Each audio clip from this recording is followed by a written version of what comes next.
묵상기도 드림으로써 드리겠습니다.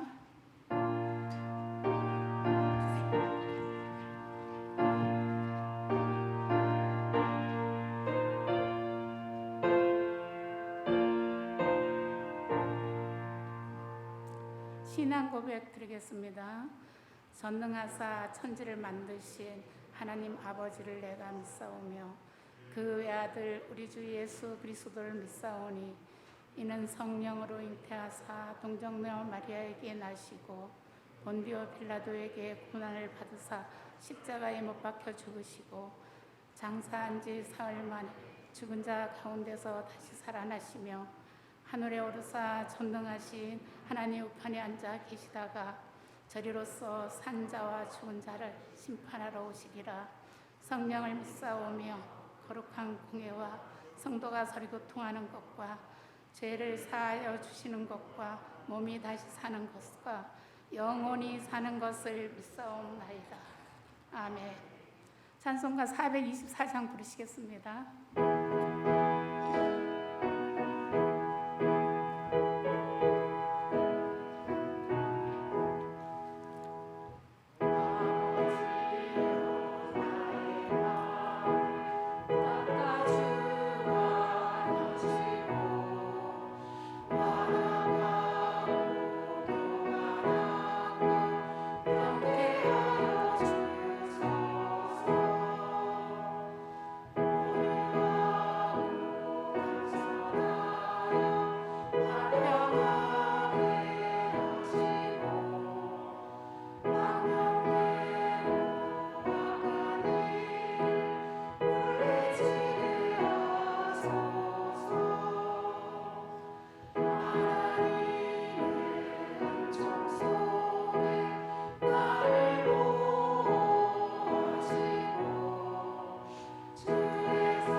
땅끝까지 이르러 내 증인이 되라고 명령하신 하나님 아버지, 이 시간 성고 헌신 예배를 통하여 주께서 저희들에게 명령하신 말씀을 다시 한번 묵상하며 예배드릴 수 있게 하시니 찬송과 영광을 돌립니다.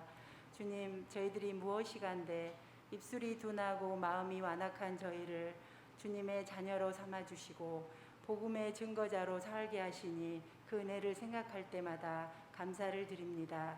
주님께서 저희들에게 주신 은혜가 이토록 큰데 저희들 자기 믿음도 굳게 세우지 못하고 믿지 않는 사람들을 주님께로 인도하지 못한 죄가 크오니 주님의 사랑으로 너그럽게 용서하여 주시고 이제 믿음을 굳게 세우고 담대히 주님의 말씀을 들고 세상을 향해 나갈 수 있는 힘과 용기를 허락하여 주시옵소서.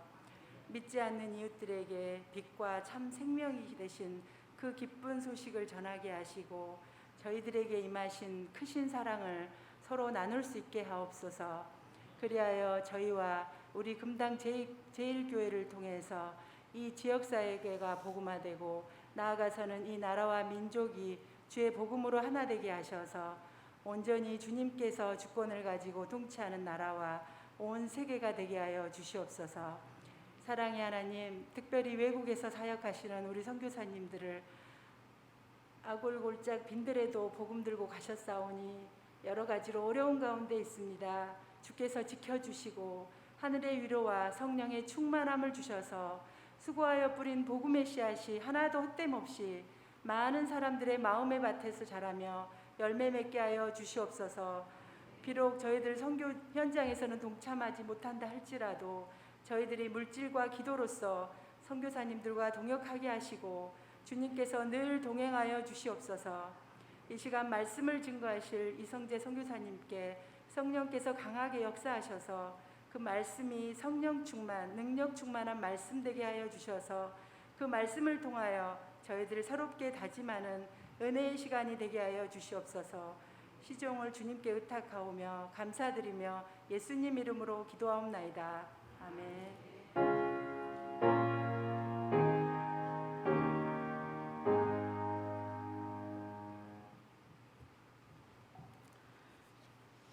이제 성경 봉독해 드리는데 요나서 4장 1절에서부터 11절까지 교독하시겠습니다.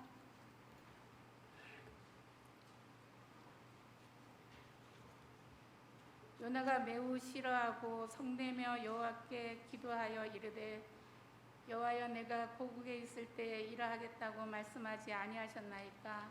그러므로 내가 빨리 다스스로 도망하였사오니 주께서는 은혜로우시며 자비로우시며 노하기를 더디하시며 인애가 크시사 뜻을 돌이켜 재앙을 내리지 아니하시는 하나님이신 줄을 내가 알았음이니이다.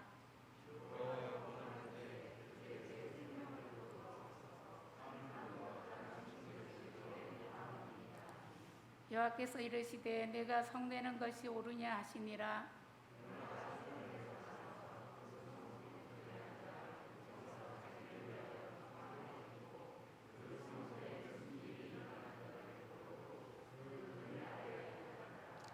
하나님 여호와께서 박넝쿨을 예비하사 요나를 가리게 하셨으니 이는 그의 머리를 위하여 그늘이 지게 하며 그의 괴로움을 면하게 하려 하심이었더라. 요나가 박넝쿨로 말미암아 크게 기뻐하였더니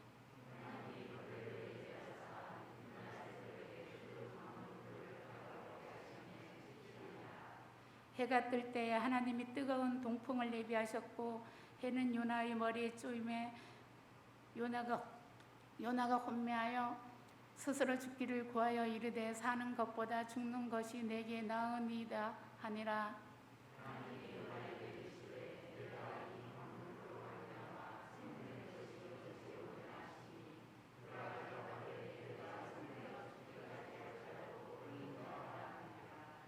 여호와께서 이르시되 내가 수고도 아니하였고 재배도 아니하였고 하룻밤에 났다가 하룻밤에 말라버린 이 박넝쿨을 아꼈거든.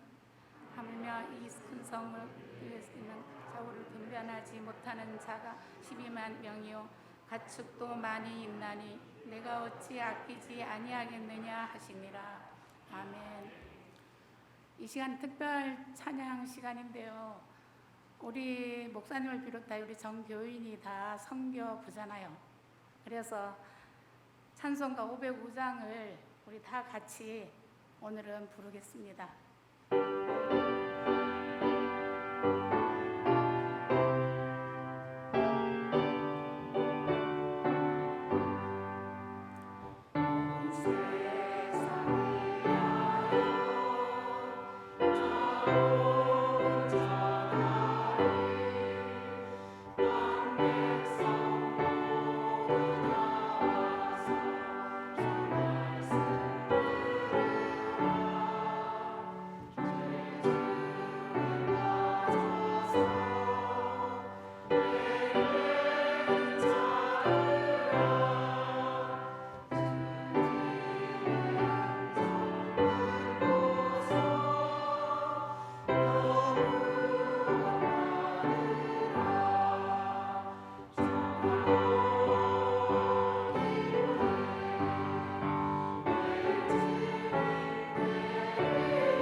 교회에서 선교하시는 이성재 목사님께서 요나 그가 놓친 한 가지라는 제목으로 말씀 전하실 때 많은 은혜 받으시기 바랍니다.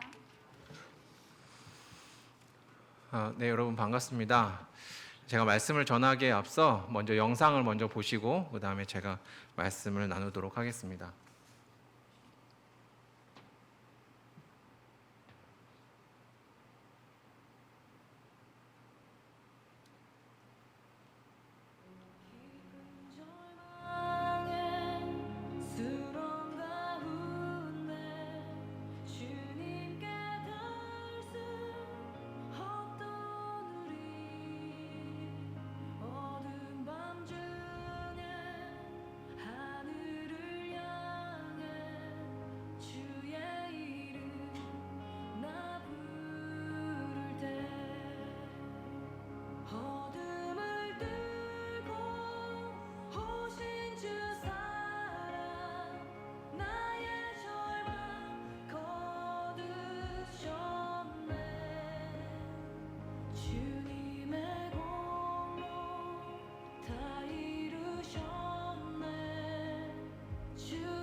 네, 저는 보셨다시피 성경 번역 선교회에 소속되어서 2012년 1월부터 서남아시아에서 사역 중인 선교사입니다.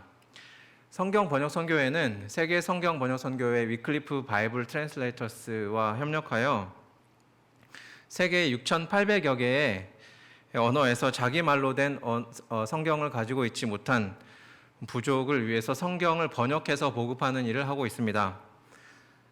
복음을 전하는 데 있어서 무슨 일을 하더라도 자기 말로 된 성경이 있어야 하기에 모국어 성경은 복음을 전파하는 데 있어서 가장 기본적인 수단이라고 할 수 있을 것입니다. 힌두 배경에 제가 번역하고 있는 K와 P 부족에서 저는 구약 번역을 돕고 있고, 또 2015년 8월부터 본격적으로 번역을 시작한 이래 지금까지 여호수아, 사사기, 사무엘상하, 열왕기상하, 에스더, 잠언, 다니엘, 요나서를 번역하였고, 지금은 시편을 번역 중에 있습니다. 작년부터 시작된 시편 번역을 하면서 저희가 경험하는 은혜는 굉장히 크고 다양합니다. 저희가 시편을 번역할 때 1편부터 순서대로 이렇게 하는 것이 아니라 같은 장르별로 묶어서 번역을 하게 되는데, 장르라고 하는 것은 시의 진행 방식, 분위기 등을 통한 시의 구분을 말합니다. 이렇게 해서 시편은 크게 6에서 7가지의 장르로, 시편 150편 전체는 6에서 7가지 장르로 구분할 수 있는데, 그 장르를 예를 말하자면 애통하는 시인 애가가 있고, 찬양의 시가 있고, 감사의 시가 있고, 신뢰의 시가 있고, 지혜의 시가 있고, 왕의 시가 있고, 기타 부류로 분류되는 부분이 있습니다. 이렇게 해서 전체 6에서 7가지 정도의 크게 분류를 합니다. 그런데 시편 전체 이 150편 중에서 가장, 학자에 따라서 다를 수 있겠지만 가장 많은 시편 장르를 차지하는 것이 바로 애통하는 시인 애가라고 할 수 있을 것입니다. 대략 150편 중에 59편이라는 가장 많은 부분을 차지하는 장르가 애가라고 할 수 있습니다. 작년에 지혜 장르부터 번역을 시작하여서 현재는 애가에 속하는 부분을 번역하고 있습니다. 이 애통하는 시, 이 애가의 장르를 분석해 보면, 이 애통하는 시인 애가에는 그 안에 고난이 있고, 그리고 간구가 있고, 그리고 찬양이 있는 것을 보게 됩니다. 그런데 이것은 감사의 장르에 해당하는 시에도 비슷하게 이러한 내용들이 있는 것을 봅니다. 감사 장르에 해당하는 시편 역시 그 안에 고난이 있고, 그래서 간구가 있고, 그 안에 또한 찬양의 내용이 있는 것을 봅니다. 애통하는 시인 이 애가의 시편이 감사의 시편과 구별되는 것은, 애가 시편에서의 고난은 현재 진행 중이라는 것이고, 감사 시편에서의 고난은 과거라는 것입니다. 즉, 감사의 시편은 지나간 고난에 대해서 회상하면서 하나님께 감사하고 있고, 애가의 시편은 고난이 현재 진행 중이지만 믿음으로 감사하며 찬양하고 있다라는 것입니다. 감사의 시편이 전체 150편 중에 8편인 반면에 애가의 시편이 59편이고, 게다가 다니엘 장르로는 가장 많은 편수를 자랑하는 것이 이 애통하는 시 애가라는 것은 굉장히 흥미로운 사실입니다. 실제로 우리의 삶의 기도의 대부분을 차지하는 것이 애통 중에, 또 고난 중에 부르짖는 애가가 아닙니까? 이러한 것을 생각하자면 시편 중에서 가장 많은 부분을 차지하고 있는 것이 애통 중에 부른 애가라는 것은 이해가 되는 것 같습니다. 제가 지난 소식지에도 나누었지만 저희가 애가의 시편을 번역하면서 가장 주의를 기울이는 단어 중에 하나가 히브리어의 아나 혹은 아나부라는 단어였습니다.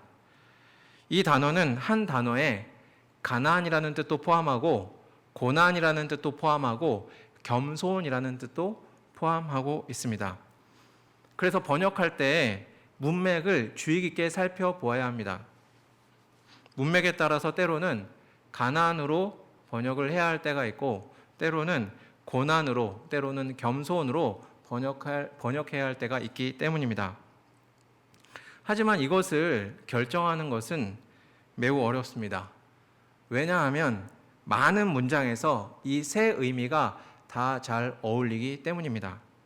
그래서 번역본에 따라서 이 단어를 때로는 같은 부분이지만 이렇게 때로는 저렇게 번역한 것을 찾는 것은 어려운 일이 아닙니다.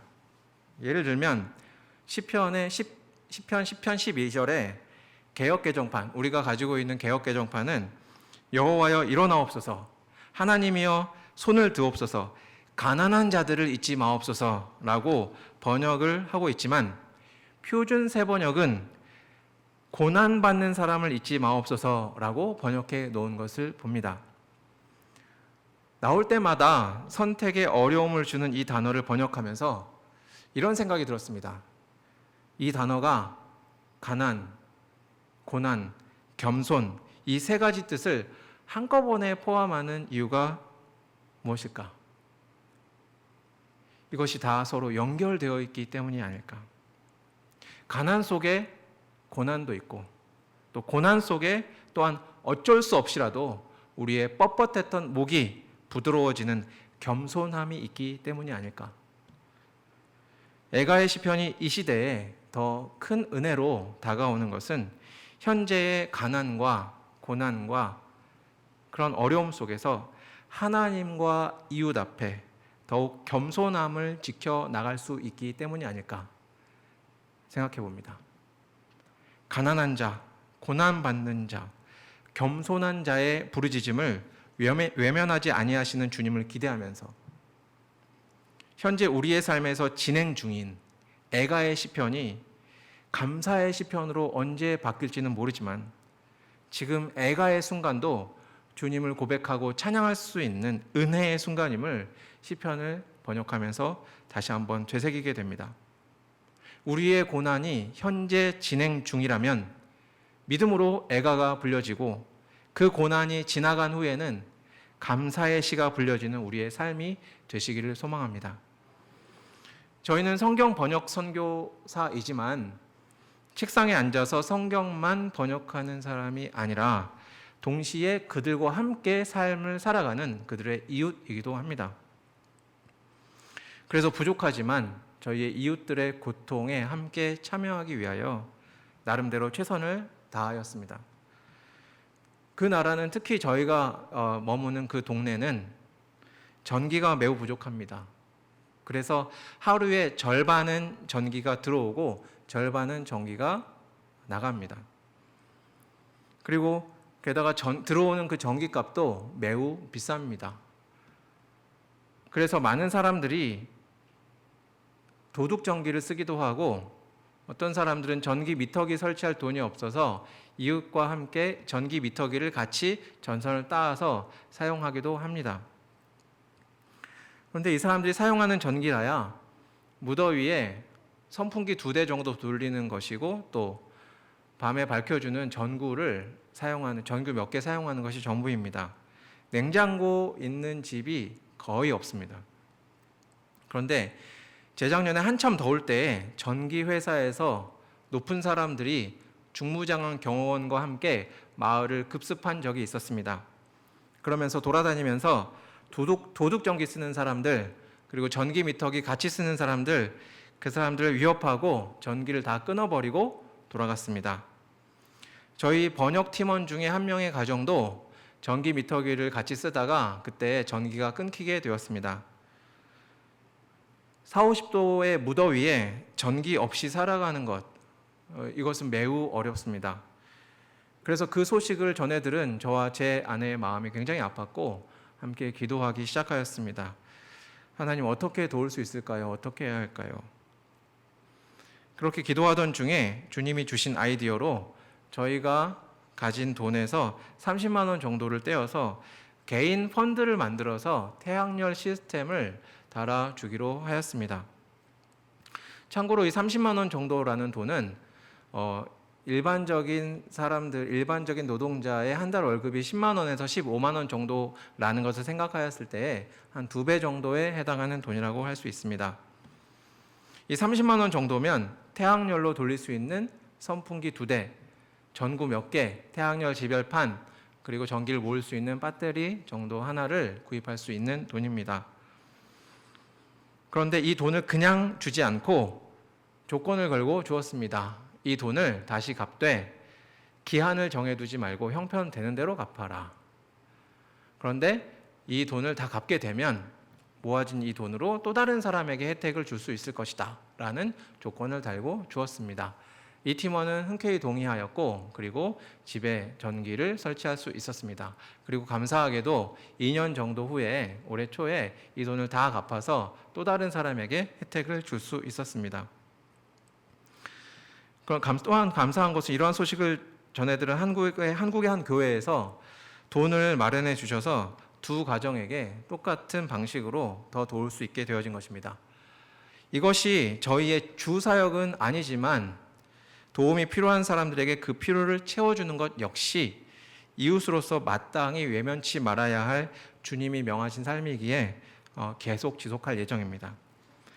코로나의 시기는, 특히 작년의 코로나의 시기는 근처의 마을 사람들에게 있어서는 굉장히 큰 고통의 시간이었습니다. 특히 인구의 80% 정도가 일용직 노동자이기 때문에 정부가 갑자기 봉쇄령을 내렸을 때에 오늘 일을 나가지 못한다라는 것은 내일 먹을 것이 없다라는 것을 의미하는 일이었기에 굉장히 큰 고통의 시간이었습니다. 저희 집 주변의 이웃들도 예외가 아니었습니다. 그래서 몇 주에 한 번씩 밀가루와 기름, 설탕 등 생필품을 저희가 사서 나르기 시작하였습니다. 저희가 기도하기를 하나님, 선교사 주변에 굶어 죽는 사람이 있다면 얼마나 부끄러운 일입니까? 우리의 입에 음식이 들어갈 때 혹시라도 음식이 없어서 배를 고른 사람이 있다면, 그런 주변 이웃이 있다면 우리로 알게 하시고 저희의 눈을 들어서 필요를 보게 하시고 늦지 않게 돕게 해달라 라는 것이 저희의 기도 제목이었습니다. 하지만 저희 같은 외국인의 경우 때로는 도움을 주려 하는 우리의 마음이 간혹 잘못 이해되기도 합니다. 예수님의 사랑이 전달되기보다는 저 사람은 돈이 많아서 그런가 보다 라고 하는 오해를 불러일으킬 수 있기 때문입니다. 사실은 그래서 태양열 시스템을 후원해 주던 그 교회 역시 그 교회의 자금이 아직 좀 더 있지만 저희가 한꺼번에 다 풀어서 돕지 않았던 이유 중에 하나가 바로 그것이었습니다. 왜냐하면 무작정 확장시킬 경우에 이 사람들이 우리의 마음과 달리 다른 생각을 품을 수 있기 때문이었습니다. 또한 코로나로 근데 코로나로 이렇게 어려움 중에 어떠한 청년이 도움을 주던 중에 갑자기 저희 집에 찾아와서 문을 두드리는 것이었습니다. 무슨 일인가 라고 밖에 나가 보았더니 무작정 저에게 자기가 스마트폰이 필요한데 스마트폰 사게 돈을 좀 달라는 것이었습니다. 그리고 그 이후에 갑자기 마을 사람이 찾아와서 아무런 이유도 말하지 않은 채 저에게 돈을 좀 그냥 달라고 하는 것이었습니다. 뭔가 이 사람들이 오해를 하고 있구나. 그러한 생각이 들었습니다. 한 걸음 더 나아가서 이러한 행동을 보니까 마음에 미움이 싹트기 시작하였습니다. 내가 얼마나 최선을 다해서 이 사람들 돕고 있는데 나에게 이렇게 찾아오나, 무작정 돈을 달라고 찾아오나. 그래서 부끄러운 이야기지만 여전히 어려운 현지의 상황임에도 올 초에 밀가루며 기름 등 개인적으로 나름대로 최선을 다했던 그 물품들을 한동안이지만 잠시 주는 것을 잠시 멈추었습니다. 그들의 필요를 채워주려 기도하면서 정말 저희 가정에서 최선을 다해서 도왔기에 뜻하지 않은 그러한 반응이 나올 때에 마음에 일어나는 분노, 미움은 더 커지는 것만 같았습니다.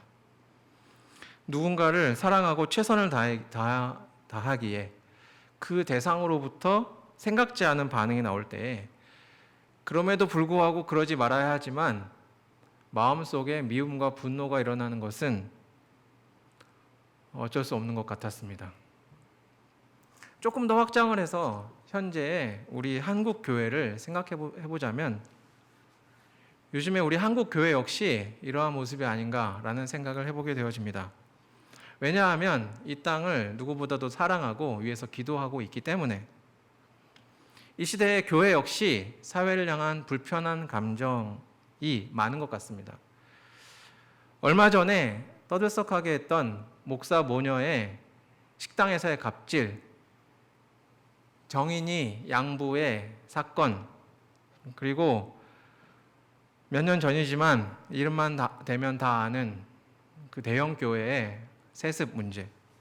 때로는 이렇게 우리의 잘못된 모습도 있지만 때로는 여론몰이 같은 그러한 이유로, 불합리한 이유로 욕을 먹게 되면서 한국 교회 역시 사회를 향한 불만이 적지 않은 것 같습니다. 왜냐하면 교회 공동체 역시 이 땅을 누구보다도 사랑하고 위해서 기도하고 있기 때문에. 기독교 역사가 이 땅에 시작된 이래에 일제강점기와 6.25를 거치면서 그리고 지금에 이르기까지 한국 교회는 사회의 아픔에 함께하기 위하여 정말 최선을 다하였습니다. 그리고 국가를 위해서 기도하고 또 봉사하였습니다. 비록 2010년도의 조사이긴 하지만 기독교 사회복지사업 관련 법인 비율이 기독교가 52%, 불교가 15%, 천주교가 15%, 불교가 27%, 불교와 천주교를 합한 것이 기독교에 미치지 못하는 것을 봅니다. 절반 이상이 우리 교회에서 사회를 섬기기 위하여 만든 법인이었습니다. 비록 수치상이라 할지라도 이 땅의 교회 역시 주님의 마음을 가지고 사회를 섬기고 그리고 최선을 다해 왔기에 또 기도하였기에 때로는 몇몇 개개인과 몇몇 교회에 그러한 문제로 인해서 욕을 먹기도 하지만 그것을 넘어서는 맹목적인 비난 앞에서 한국 교회 역시 마음이 불편한 것 같습니다. 이와 관련해서 최근에 저의 대학 은사 되시는 어떤 한 목사님이 설교를 하셨는데 제목이 욕먹는 교회, 욕하는 교회, 회개하는 교회였습니다. 이전에는 교회가 스스로의 잘못으로 때로는 오해로 욕을 먹고 또 그리고 그러고만 있었는데 이제는 교회가 같이 욕을 하는 상황이라는 것입니다. 지금까지는 욕만 먹고 있었다가 누군가가 앞장서서 교회의 이름으로 사회에 욕을 하니까 그것을 통쾌해하면서 동조하는 사람들이 많아졌다는 것입니다. 우리 믿는 사람들은 때로는 선지자적인 사명을 가지고 사회의 잘못을 지적하고 이끌어 나아가야 합니다. 하지만 지금의 우리의 이러한 모습이 사회가 교회를 욕하는 것과 별반 다름없는 그냥 분노는 아닌지 우리 자신을 주의 깊게 살펴보아야 할 것 같습니다. 또한 그 분노의 성경을 이야기하고 말씀을 인용하지만 이러한 표출하는 분노를 통하여 과연 우리는 하나님과 더욱 가까워지고 있는가? 아니면 멀어져 가고 있는가? 우리 자신을 살펴보아야 할 것입니다. 오늘 본문 요나서는 이 시대에 이러한 부분에 있어서 우리 자신을 뒤돌아보게 하는 굉장히 귀한 본문입니다. 작년에 번역을 마치고 올해 5월에 자문위원 점검을 마친 이 요나서는 다른 책에 비해서 길지도 않고 짧고 그리고 문장 역시 특별하게 어려운 문장이 없었기에 번역하는 데 있어서는 그렇게 어려운 책이 아니었습니다. 하지만 정작 우리를 어렵게 하였던 것은 이 요나서의 문장 자체가 아니라 선지자 요나의 태도였습니다. 2장에서의 회개와 감사, 찬양의 모습과 4장에서 분노하는 모습이 너무나 대조적이었기 때문입니다. 오늘 본문 4장은 하나님의 요나를 향한 질문으로 끝이 납니다.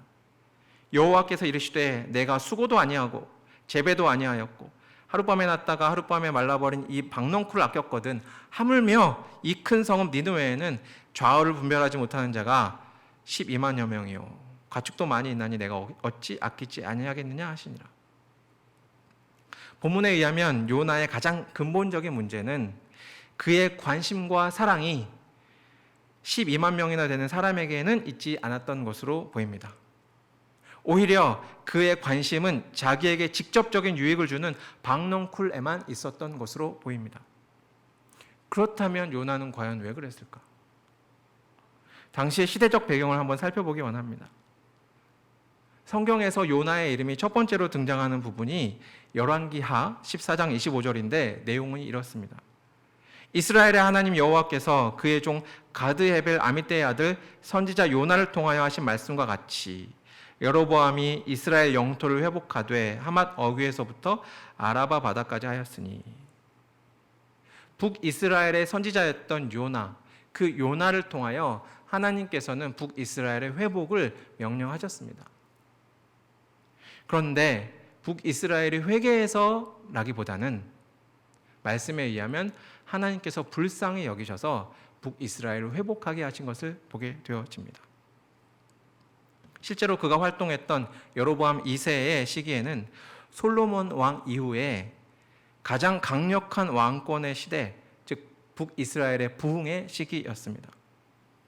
반면 그 시기에 이스라엘의 잠재적인 적, 오늘 본문 니느웨가 속한 아수르는 내부적인 다툼으로 인해서 일시적인 쇠락의 길을 걷고 있었습니다.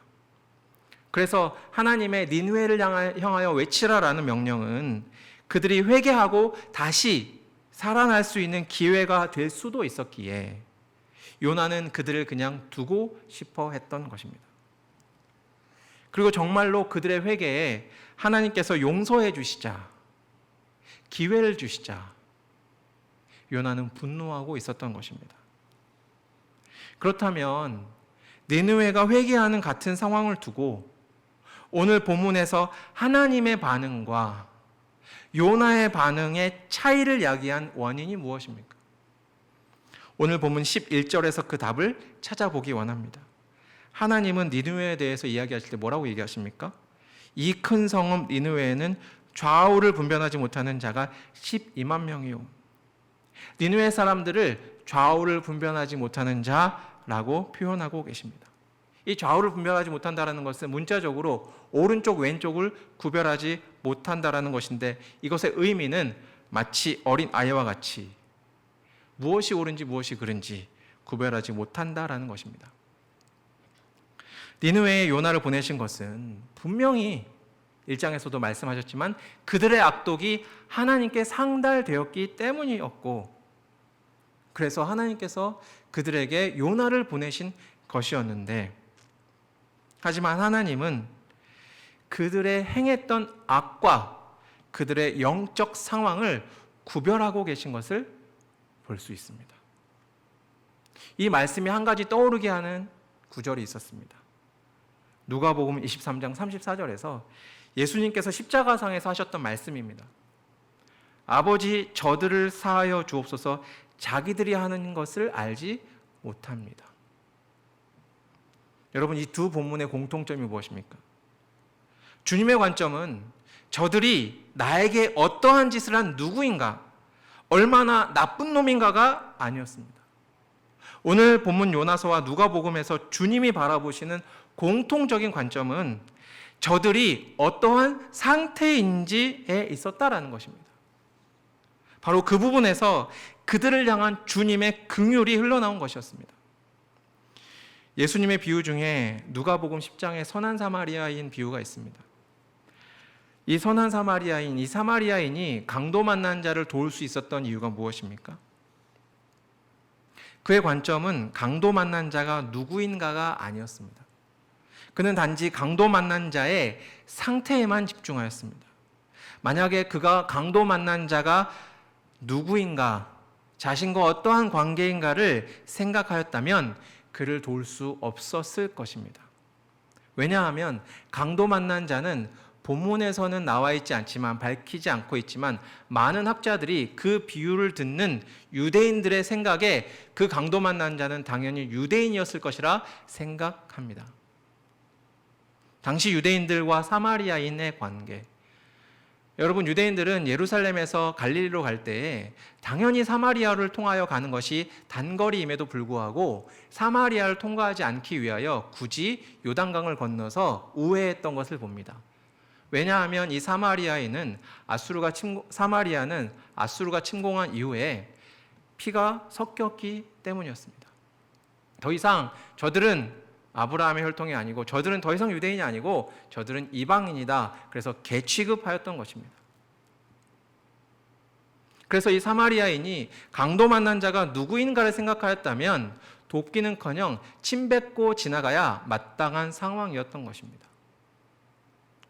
하지만 이 사마리아인이 보았던 것은 저 사람이 누구인가 나와의 어떠한 관계인가가 아니라 저 사람의 현재 상태에만 집중하였고, 그래서 그의 마음속에 긍휼의 마음이 흘러나올 수 있었던 것입니다. 2004년 12월 26일 날 크리스마스를 하루 지나고 나서 인도양에 거대한 쓰나미가 닥쳤던 것을 여러분 기억하실 것입니다. 그 쓰나미가 얼마나 거대했든지 규모가 컸던지 그 쓰나미의 영향이 아프리카까지 미쳤다라고 합니다. 그래서 그 쓰나미로 인하여 죽은 사람만 대략 28만여 명에 달하였다라고 합니다. 그런데 그때 한국 교회의 어떤 유명한 목사님께서 강단에서 그들이 예수 믿지 않아서 하나님의 심판을 받았다라고 이야기하므로 사회에 많은 비판을 받은 적이 있었습니다. 세상이 오히려 그들이 누구인가를 따지지 않고 그들의 상황을 보면서 불쌍한 마음을 가지고 있었을 때에 오히려 교회의 지도자가 그들이 누구인가를 이야기하면서 하나님의 심판을 이야기하였던 것입니다. 여러분, 누가복음 7장 39절에 보면 바리새인의 집에 예수님이 초대를 받아 식사하실 때 한 여인이 예수님의 발에 향유를 붓고 눈물로 발을 적신 사건이 나옵니다. 그때 예수님을 초대했던 그 바리새인은 속으로 이렇게 이야기합니다. 이 사람이 만일 선지자라면 자기를 만지는 이 여자가 누구며 어떠한 자 곧 죄인인 줄 알았으리라. 그 여인이 누구인지에 초점이 맞춰져 있던 바리새인은 속으로 비웃고 있었던 것입니다. 마찬가지로 유대 지도자들은 예수님이 세리와 병든 자와 고난당하는 자에게, 죄인들에게 긍휼을 쏟아 부어 주실 때에 더욱더 분노하고 더욱 예수님께 저항하였던 것을 보게 됩니다. 오늘 본문 요나 역시 그들이 현재 처한 상태가 아니라 그들이 누구인가에 초점을 맞추고 있었기에 하나님이 긍휼을 부어 주실 때에 오히려 마음에 분노하고 있는 것을 볼 수 있습니다. 그렇다면 이러한 니느웨를 향한 관점이 하나님과 달랐던 요나의 특징적인 모습이 무엇입니까? 오늘 본문에서 몇 가지 함께 관찰해 보기를 원합니다. 첫 번째, 요나는 하나님이 기뻐하실 때에 함께 기뻐할 수 없었습니다. 오늘 본문 1절에 요나가 매우 싫어하고 성내며의 바로 앞구절 3장 10절은 하나님이 그들이 행한 것 곧 그 악한 길에서 돌이켜 떠난 것을 보시고 하나님이 뜻을 돌이키사 그들에게 내리리라고 말씀하신 재앙을 내리지 아니하시니라 입니다.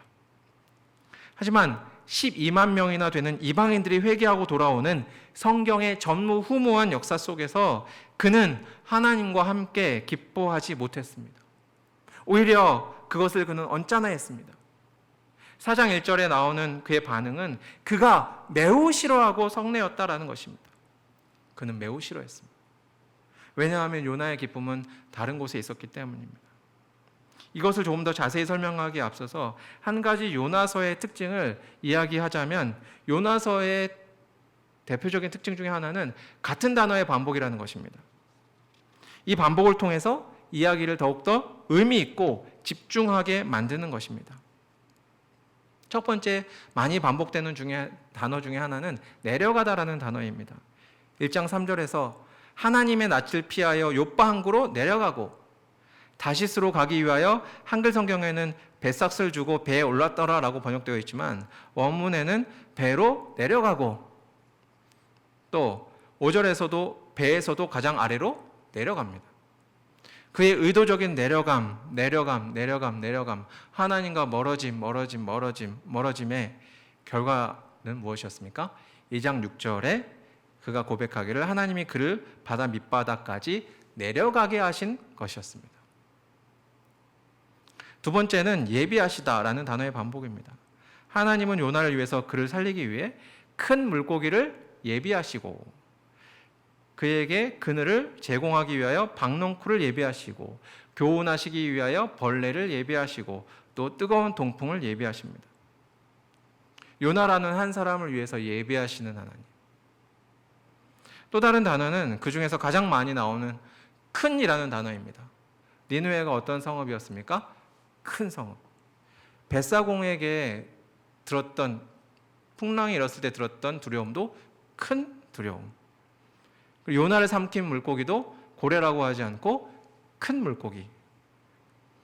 그리고 오늘 본문 4장 1절에 매우 싫어함에서 매우 역시 큰 싫어함입니다. 동시에 4장 6절에서 보면 하나님이 예비하신 박넝쿨의 그늘로 인한 기쁨도 큰 기쁨이었습니다. 바로 여기서 우리가 살펴볼 것이 있습니다. 요나는 12만 명이나 되는 생명이 살려지는 것에는 큰 싫어함이 있었던 반면에 자신에게 유익을 주는 박넝쿨에게 있어서는 큰 기쁨이 있었던 것입니다. 니느웨를 향한 관점이 하나님과 달랐던 요나에게 있어서 첫 번째로 안타까운 점은 자신의 기쁨은 따로 있었기에 하나님이 기뻐하실 때에 함께 기뻐할 수 없었다는 것입니다. 마치 탕자의 비유를 연상시킵니다. 맏아들은 죽었던 동생이 돌아올 때 아버지가 잔치를 하며 기뻐할 때 함께 기뻐하지 못하였습니다. 동생의 불의를 쟤는 이걸 잘못했고 이걸 잘못했고 이걸 잘못했고 동생의 불의를 정확하게 지적하는 듯 보였지만 그는 아버지가 자신에게 그동안 염소 한 마리도 잡아주지 않았던 것에 대해서 분노하는 것을 보게 됩니다.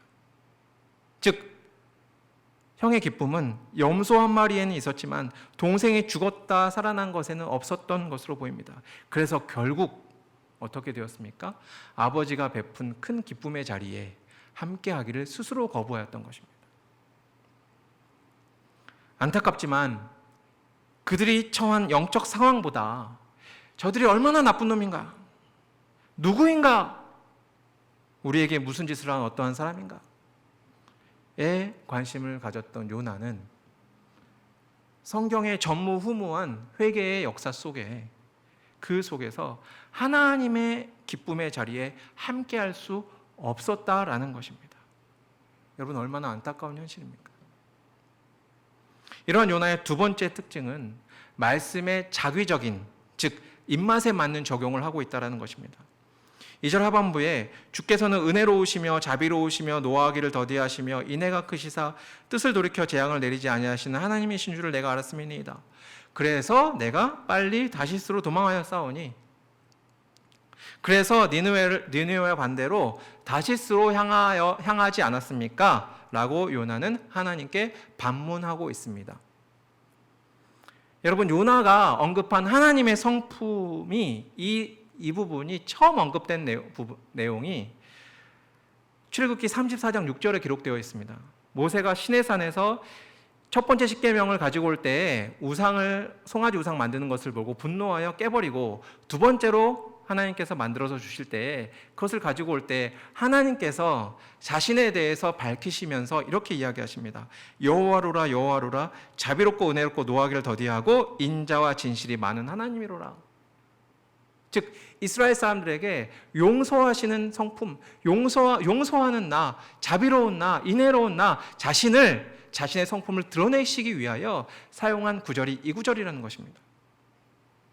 즉 용서하시는 하나님을 드러내시기 위해서 처음 선포되었던 구절이 이 구절입니다. 우리로 하여금 긍휼하심을 얻게 하기 위해 우리에게 알려주신 말씀이 이 말씀이라는 것입니다. 그렇다면 이 문장의 적절한 사용은 무엇입니까?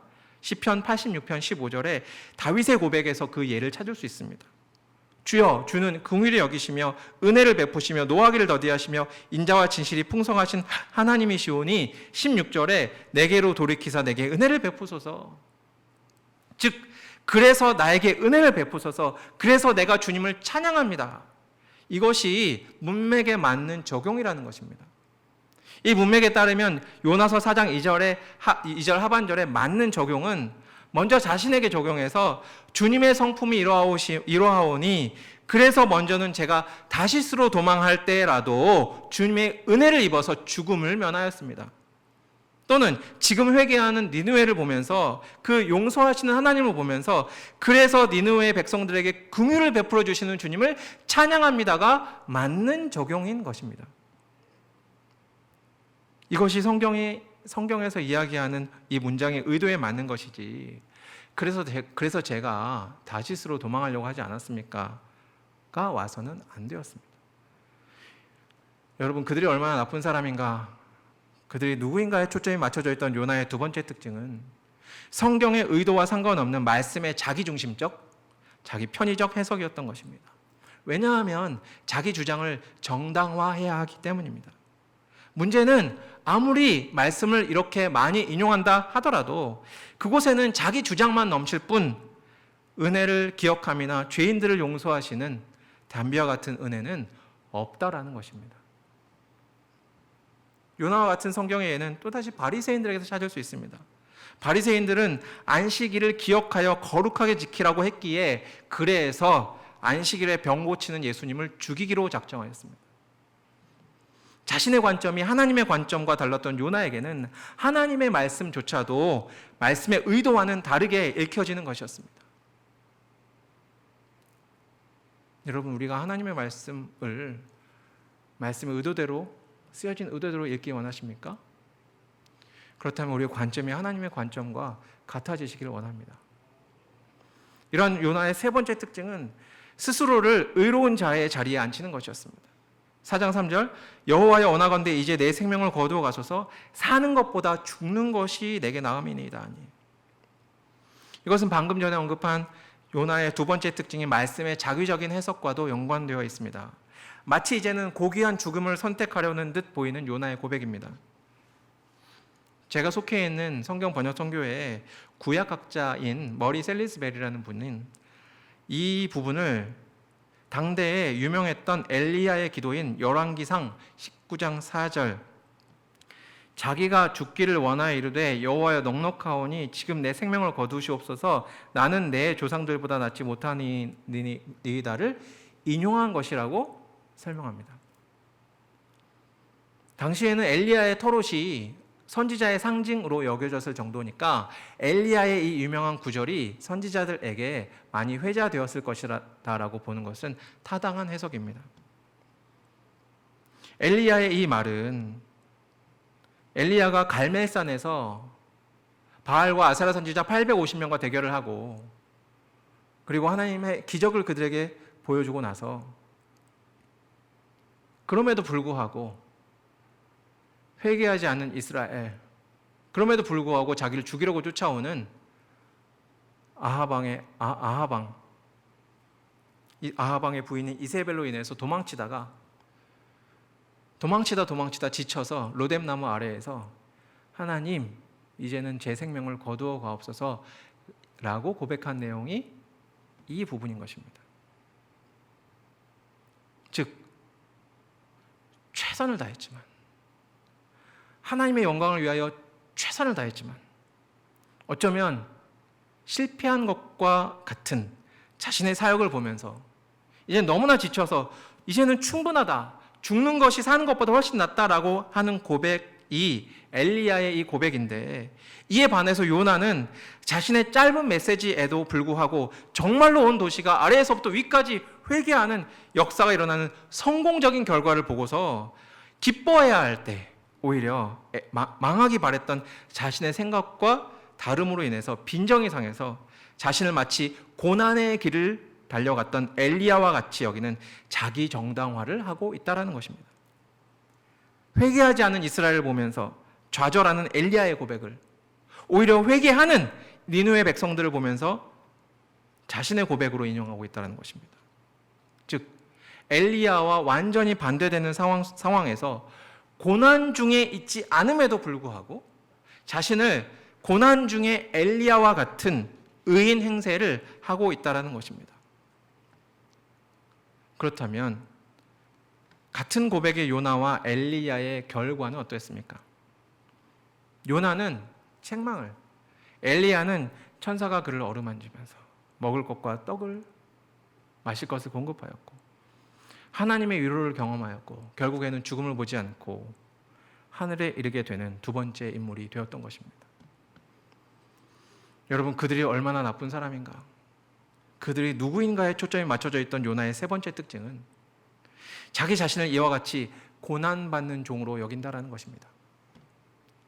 마지막으로 요나의 네 번째 특징은 죽음까지 각오하지만 하나님의 뜻이 아닌 자신의 뜻을 이루기 위한 모습입니다.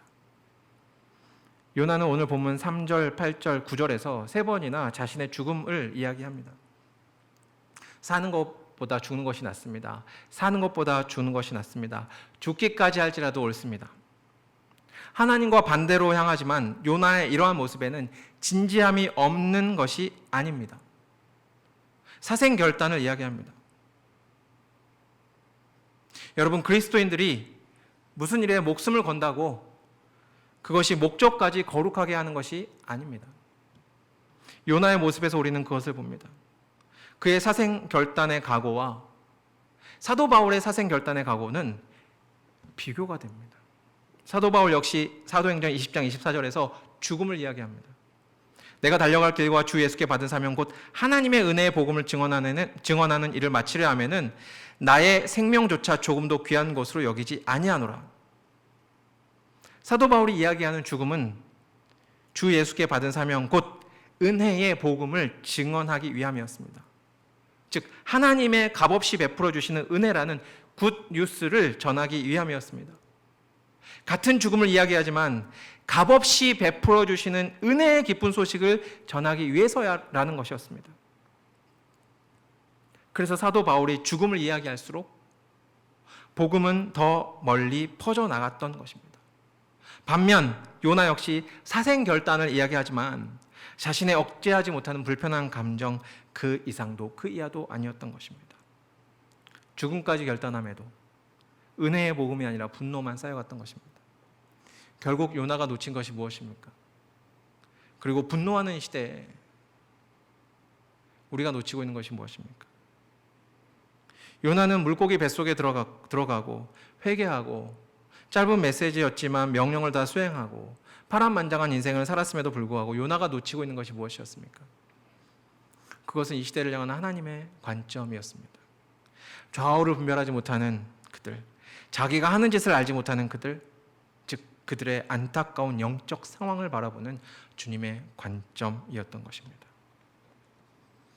여러분, 이것은 먼저는 그들을, 이 사회를 회개의 자리로 인도하기 위함이고, 요나 자신에게는 그들이 돌아왔을 때 주님과 함께 기뻐하기 위함이었던 것입니다. 탕자 동생이 돌아왔을 때 정작 형은 그 기쁨에 동참하지 못하였습니다. 12만 명이나 되는 세계 역사의 전무후무한 이런 회개 역사 속에서 요나는 하나님과 함께 기뻐하지 못했습니다. 어떤 선교사가 단번에 한마디의 메시지로 12만 명이나 되는 사람을 주님께로 인도한 역사가 있습니까? 우리가 주님의 관점을 회복해야 하는 중요한 이유는 여기에 있습니다. 즉 주님이 기뻐하시는 자리에 내가 함께 하기 위하여. 이 시대에 우리와 비록 생각을 달리하고 나의 분노를 야기하는 대상이라 할지라도 그들이 돌아올 때 주님과 함께 기뻐할 수 있기 위하여 우리 역시 주님이 이 사회를 바라보는, 내 주변 이웃을 바라보는 주님의 관점이 나의 관점 되어지시기를 소망합니다. 또한 이것은 이 시대에 우리에게 말씀의 온전한 회복이 있게 하기 위함인 줄 믿으시기 바랍니다. 성경 66권이 핑계를 위한 말씀, 자기 변명을 위한 말씀, 입맛대로 사용하는 말씀, 그래서 내가 다시스로 가려고 하지 않았냐라는 나의 분노에 대한 핑계를 위한 말씀이 아니라 읽으면 읽을수록 풍성한 긍휼과 은혜의 말씀이 되어지기 위함입니다. 나의 관점을 내려놓고 주님의 관점으로 이웃과 세상을 바라보므로 성경 전체의 말씀이 먼저는 나에게 베푸신 은혜가 되어지는, 그것을 깨닫는 은혜가 되어지는 통로가 되어지고, 나아가서는 이웃에게 베푸시는 주님의 긍휼하심과 은혜를 바라보게 되어지는 통로가 되어지시기를 소망합니다. 또한 주님의 관점을 회복함으로 요나같이 스스로 의인인 척하는 것에서 벗어나 세상에서는 미움을 당할지 모르나 하나님이 위로해 주시고 하나님이 의인이라 인정해 주시는 인생이 되어지시기를 소망합니다.